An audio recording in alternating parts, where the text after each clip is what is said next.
Hi BookTube, it's Amy. It's a new bookshelf day. Brand new shelf here. More or less matches the one next to it. But of course, this means it's also a reorganization day. And so I thought I would take a moment here as I'm rearranging the books in the bedroom here and moving in some from the main room that really shouldn't be exposed to as much sunlight as there is out there into the bedroom here. I thought I'd take a moment and walk you through my J.M. Barrie collection here because I think I showed it piece by piece as I collected it in 2020 and early 2021. But I don't think I've ever officially showed off the full collection here, and it's still very much a collection in progress. But I thought I would take the opportunity just to show you what I've got. So this is the top of the new shelf, and I think what I'm going to do is I'm going to transfer the J.M. Barrie starting on the left side here, and that way everything can sort of fit on one layer, so to speak, across the top of the two shelves. And in order to do that, I'm going to transfer some of the books that are here already in there. But this is Margaret Ogilvy here. Hodder and Stoughton. Significantly sunned on the spine. I don't know how the lighting is in here. I've got the curtains open just for this video, but it is an overcast day here in Ottawa. But the spine is lighter than the boards. We've got an inscription from January of 1897. Margaret Ogilvy. And that's a little bit loose there. We've still got the delicate tissue guard here. I'm trying to lift that up without tearing it. We've got the frontispiece is Margaret Ogilvy, who was of course J.M. Barrie, the author's mother. Hodder and Stoughton, 1897. And this is the second edition, which says completing 20th thousand. So it was quite a popular book in memory of my sister Jane Ann.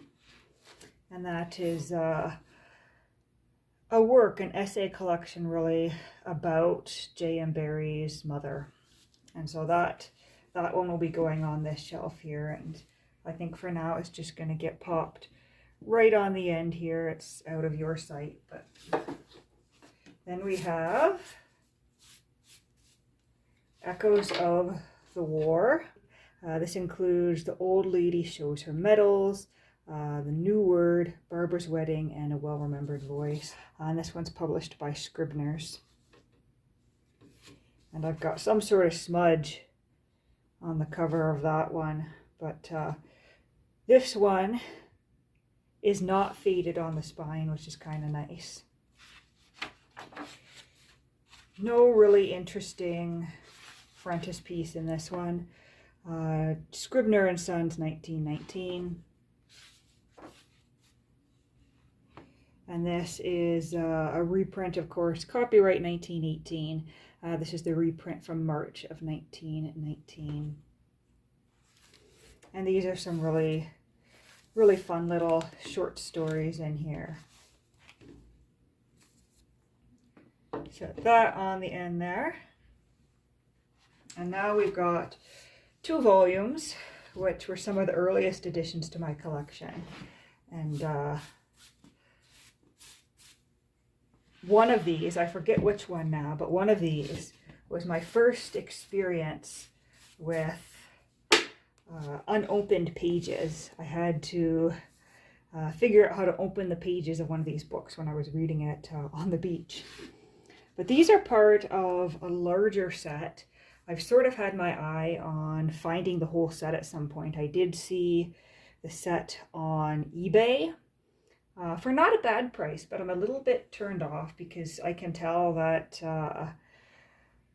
they're all from different collections, and some are more damaged than others, and some of them have really sunned, faded spines, and some of them have really dark spines. And, you know, if I'm going to go to the trouble of getting these in a set that don't, quote, match, you know, I'd rather pick them up piece by piece on my own. And if I were to buy them as a set, I'd want them to look as a set, to look like they've been together in someone's collection, and to look sort of uniform on the shelf in their wear.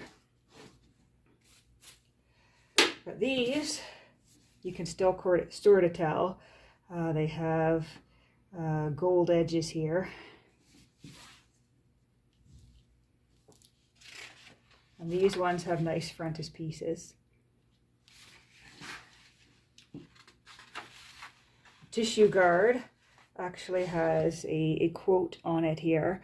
"You are crying," he said, drawn by J. Bernard Partridge.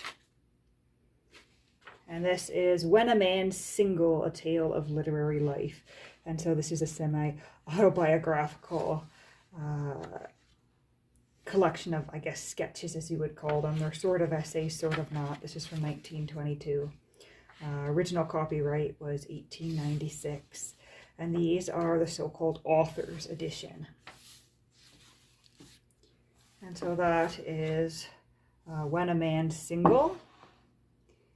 And I picked up at the exact same time as that one, My Lady Nicotine, and this is the second copy of Margaret Ogilvy.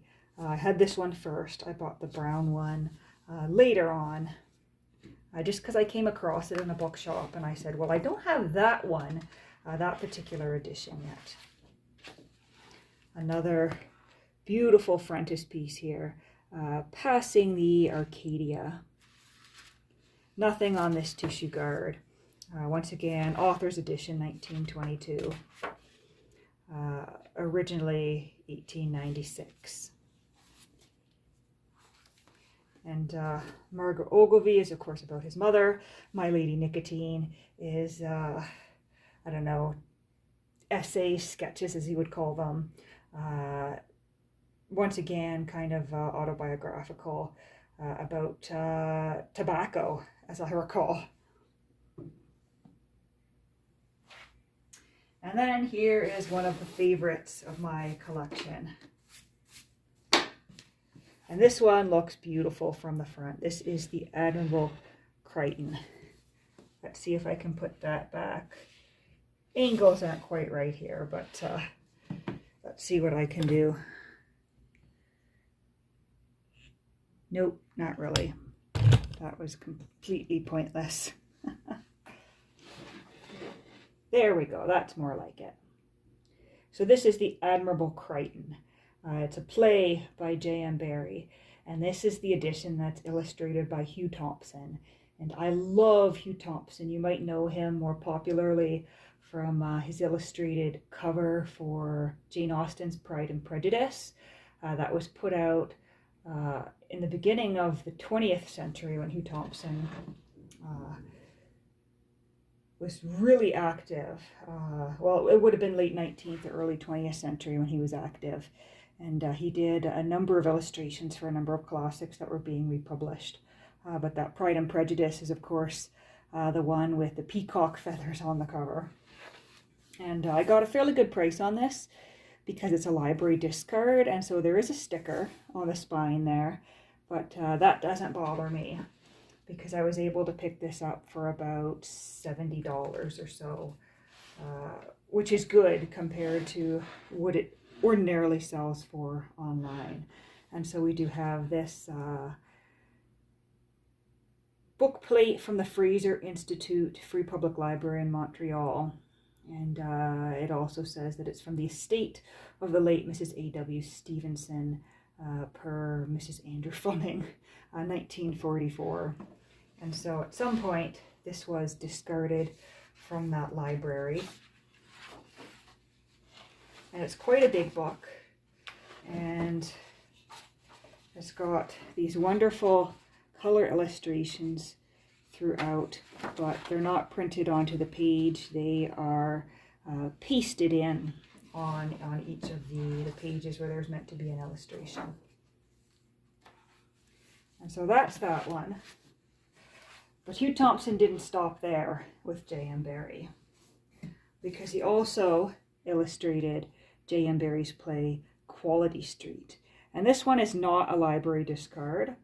I believe it cost me a little bit more. I think it was somewhere around 100 or 110 when I ordered this. And that 110 would include the shipping cost, of course, too. But this one, its spine is somewhat faded. But overall, you know, it's in beautiful condition, and I love these delicately illustrated covers with all these details. We've got a teapot and teacups and the three women sitting down to tea, and a little cherub in a basket, and a woman crying in the garden, and a little boy, you know, hitting on a drum, and they're just wonderful.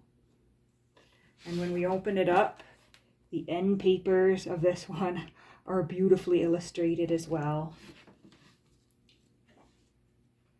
The only downfall, of course, is that we have some age spots in this one. And once again, that's why I was able to get it for a fairly decent price. And that may sound somewhat outrageous to you, but these editions in what I would call very good quality go for hundreds and hundreds of dollars. And yeah, this one's 1901. They go for hundreds and hundreds of dollars. And though I would like to have, you know, the $500 copy with the dust jacket intact or whatever in my collection, that's just not feasible for me at this point in time, and I'm not sure if that'll ever be something that I could feasibly afford to do. But for now, I'm just really pleased to have any copy at all. And so there's this great big one with the wonderful Hugh Thomson illustrations. And so that was put out, and that would of course been one of the more expensive editions, but they didn't just release that edition. They also released an edition that I believe is in white, although it's hard to tell. It looks like white leather when you see it online, but I think the dust jacket for this might have been white as well. And so it's quite possible that there was a limited edition done in white leather. There was this one in purple, but then there was also a miniature edition produced. And so as you can see, it's somewhat smaller. I'll just pull this down again to compare. This one is slightly smaller than the large one. It's got, you know, the same writing on the spine, but it's in blue. We're missing the detailed basket here, and the boards are just plain. But if we open this up, yeah, this is from 1901 once again. If we open it up, we have smaller scale versions of all the same illustrations, which is quite lovely. And the only thing that I noticed when I purchased this, we do have some tearing in here.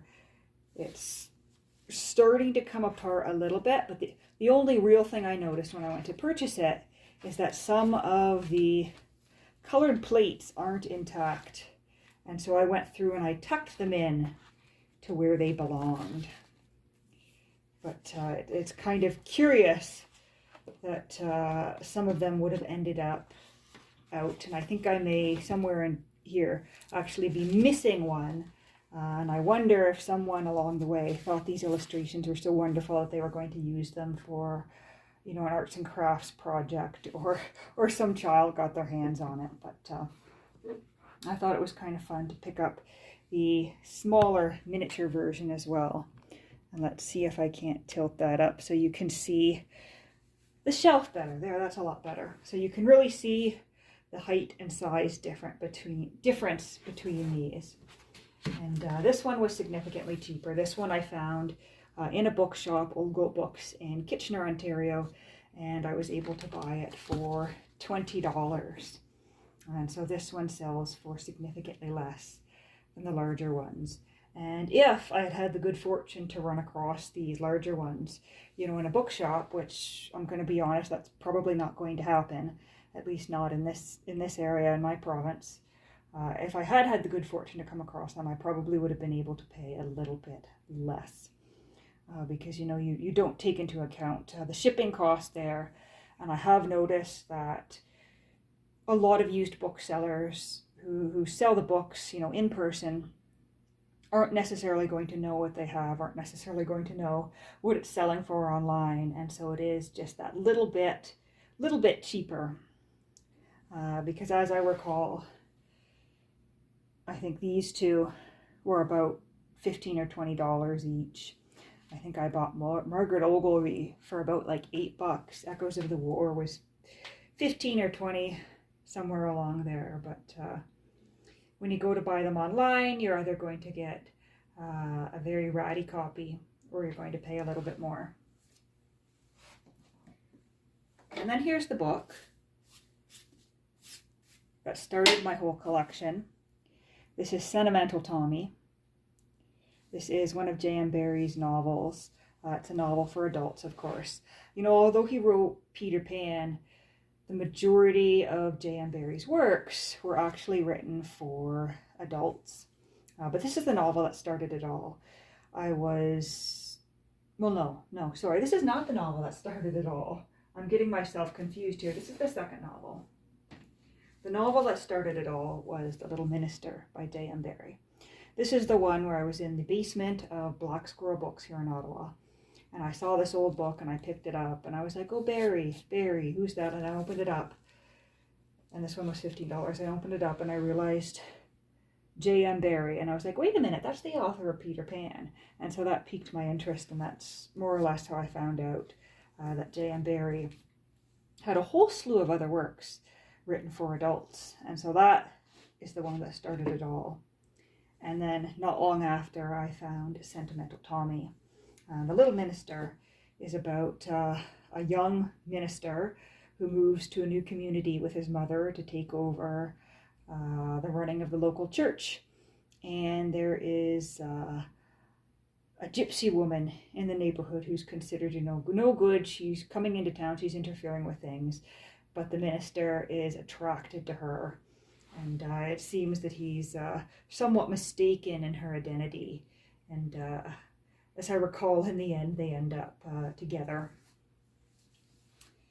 And Sentimental Tommy is about two young children whose mother dies, and they go to live with the family in rural Scotland and have a bit of a culture shock. And Tommy's always getting into trouble, and he dotes on his sister. And although it's about children, it's not really for children, because there is adult content in there, and I think a lot of it would go over a child's head. And people liked Sentimental Tommy so much that J.M. Barrie wrote a sequel to it, and this one's wrapped in plastic here, titled Tommy and Gazelle.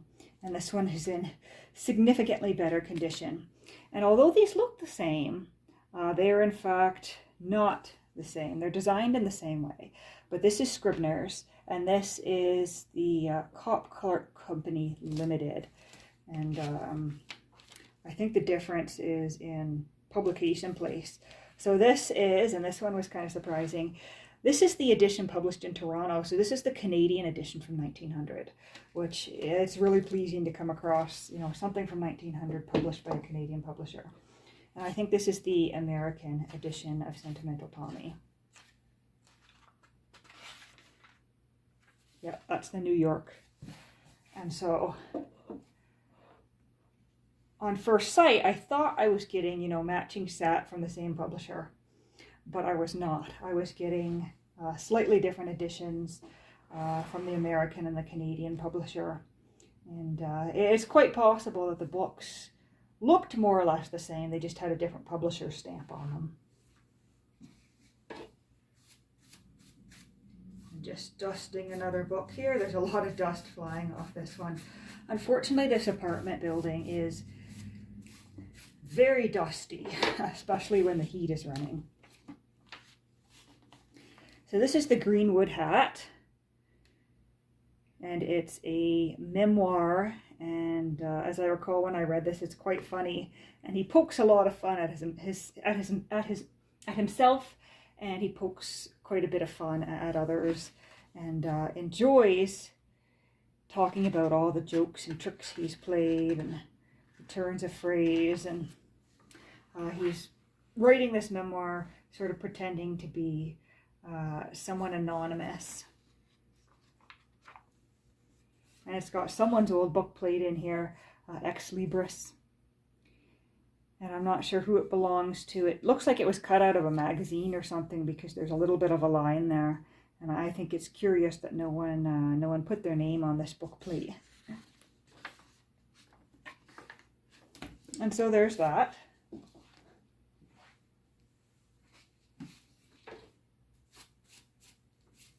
This one should end up somewhere else. Here's another copy of The Little Minister. It's got all the greenery here. Suddenly my mind is going blank. The Scottish thistle, I think that's what that is. And this one was a gift a couple years back, I think in 2020, from Matthew of Mayberry Book Club. He came across this and kindly sent it to me. And so it's just this lovely little edition from 1891. And there's all sorts of beautiful editions of The Little Minister I'd like to get my hands on. One of them being a 2-volume, really intricately bound set. And back in 2020, I thought I had got my hands on a decently priced set. And it was a little bit more than I wanted to spend. But I thought, I'm going to go for it. The shipping was only $20, and so I thought, yeah, I'm going to go for this. And then the seller came back to me and said, oh, the shipping's going to be a little bit more than I thought. We'd like to increase it by $27. And I sort of went, no, I can't approve that charge, because at that point they were going to charge me $47 US to ship these 2 books. And, by the time the exchange rate goes through, that's like 60 Canadian dollars to ship these books, and that was pretty much the same price of the books themselves. And I thought, I love this, I love J.M. Barrie, I want to add those to my collection.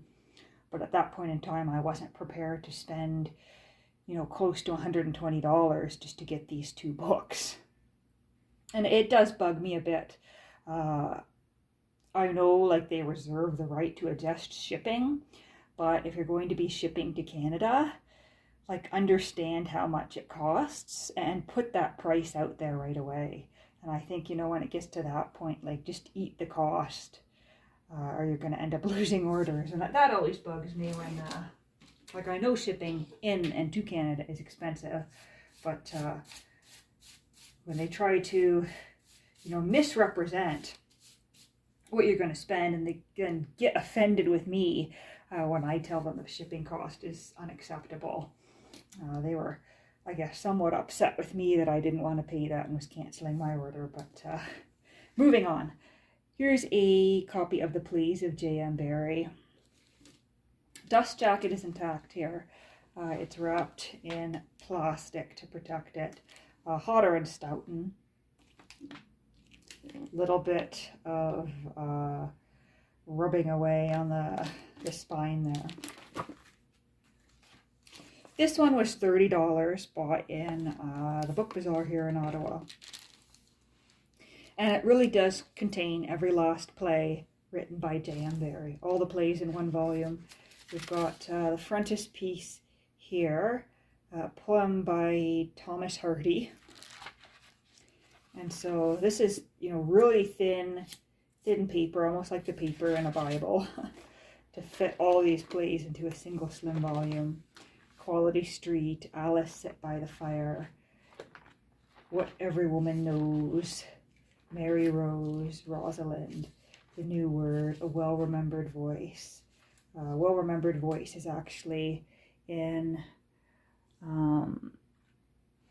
Echoes of the War, so that's a play as well. 3 short stories, I think, in a play in that one.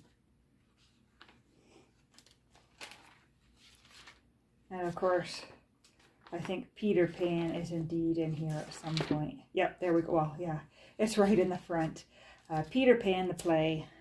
And when you say Peter Pan, it can get somewhat confusing, because you have the Peter Pan that was introduced initially in his novel, The Little White Bird, which is what's up next over here.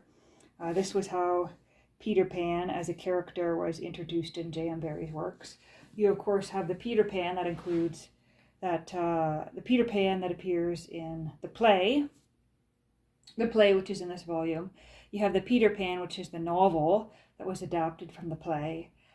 You have Peter Pan in Kensington Gardens, which is what I have here in this. This is just a facsimile Folio Society edition.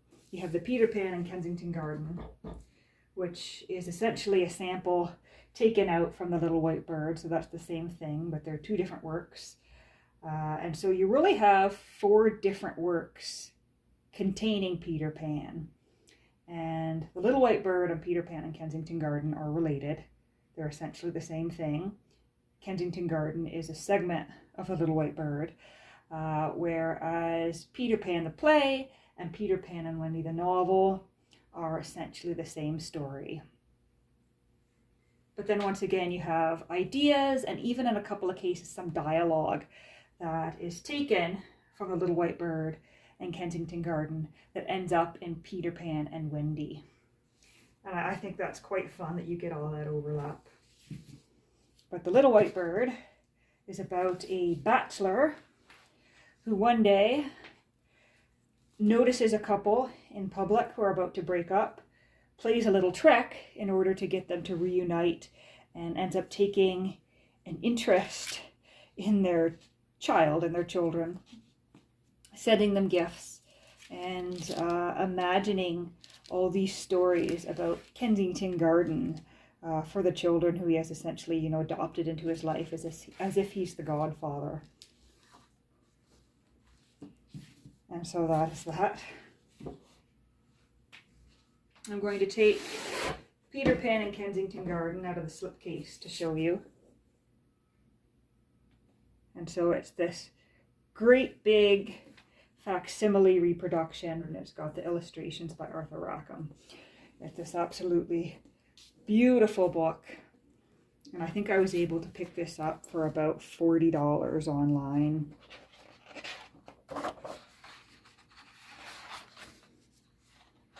Yeah.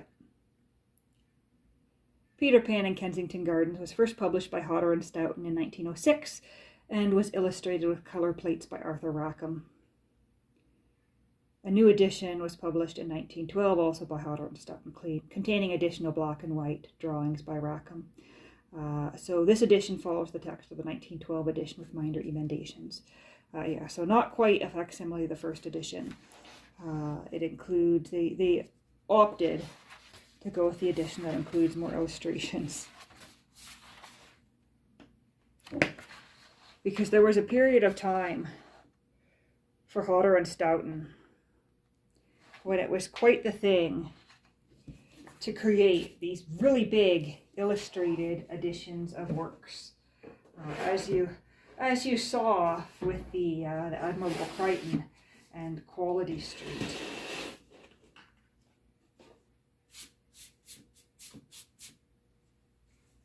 I'm not sure if I'm going to leave this great big one here. I may end up putting that further down on the shelf. Yeah, I think that's going to get moved further down on the shelf.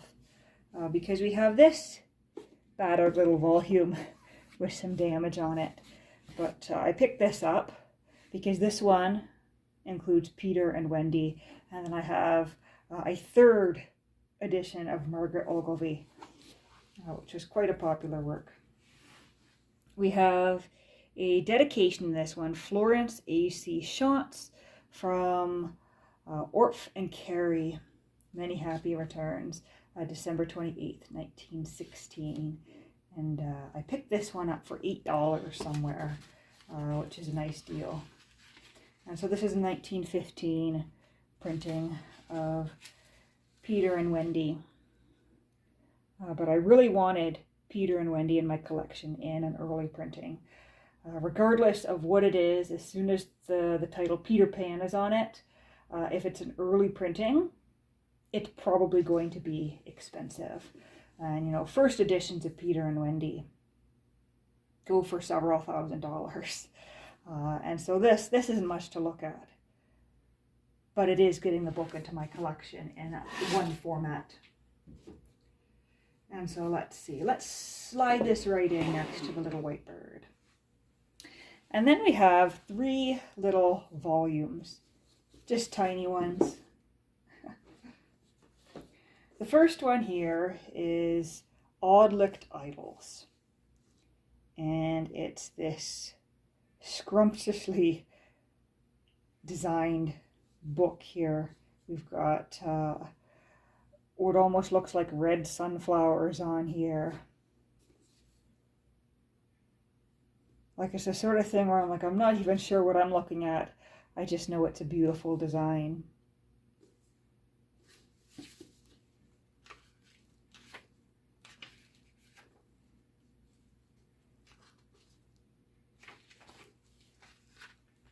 And we open it up and we've got a little portrait of J.M. Barrie. This is published by H.M. Caldwell and Company in New York. And this is a little, not really a novel. It's sketches or anecdotes again, essays if you will, all about Thrums and about the area he grew up. The area where he grew up.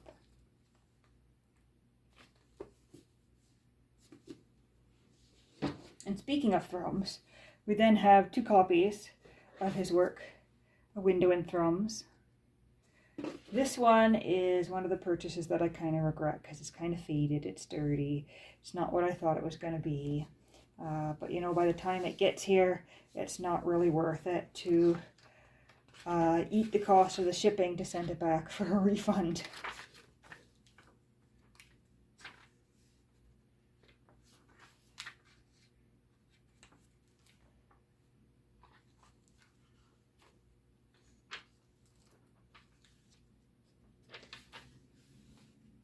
And so this is once again about Thrums.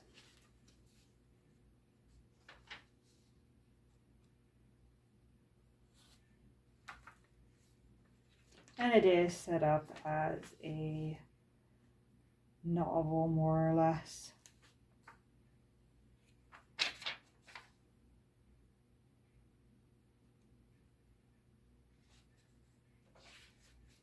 And in these ones, for us North American English speakers, the language is a bit difficult because some of it is written in a Scottish dialect. And this one doesn't have nearly as nice illustrations as the other.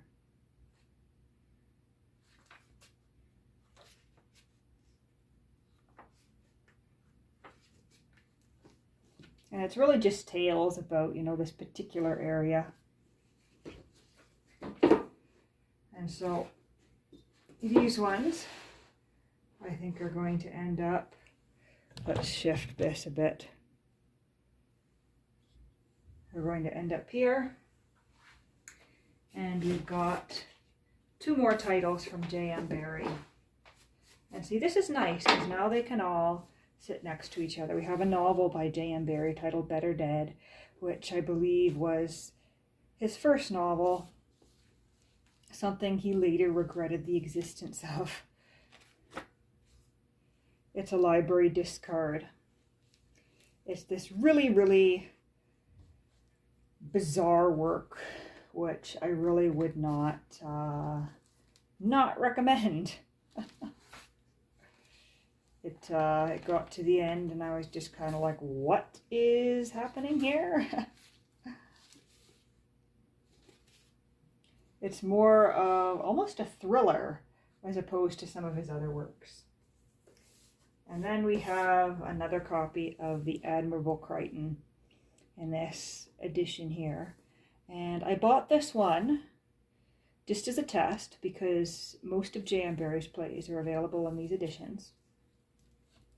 And I just wanted to see what the editions were like and decide if I wanted to get more of these uniform editions of the plays of J.M. Barrie, 1929. And when it arrived, I more or less decided, you know what, I like it, but probably not enough to seek them all out at this point in time. And The Admirable Crichton is a really fun story about a wealthy family and their servants who get shipwrecked on an island and there is a reversal of class. There's a reversal of social roles because, of course, the servants, the maid and the butler, actually know how to do everyday tasks. They know how to cook, they know how to chop wood, they know how to essentially take care of everyone. And the young ladies of the family end up vying for the romantic interest of the butler because he is essentially the top dog on this island. And that's all fine and good, and they create this society up until the moment they're rescued, when all of a sudden everybody's embarrassed and they go back to their previous social roles. And the butler, of course, is once again like horrified, like in this society, of course he is going to take up his role again. And the woman who had been his girlfriend on the island denies any relationship with him. And they have to readjust to ordinary life. And the butler really has the wittiest lines in the play. And it almost makes me wonder, if the writers of Gilligan's Island or something had picked this up, because there are a few parallels there.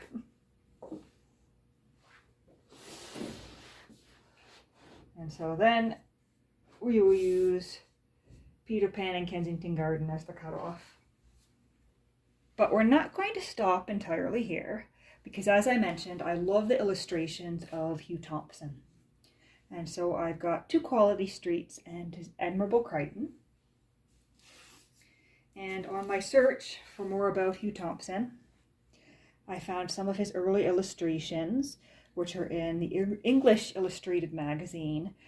This is a volume containing the issues from 1884 by Macmillan and Company. And I'm not going to open it up here because the whole thing is falling apart. The spine isn't attached to the text block anymore. But there are a couple examples of his illustrations in here.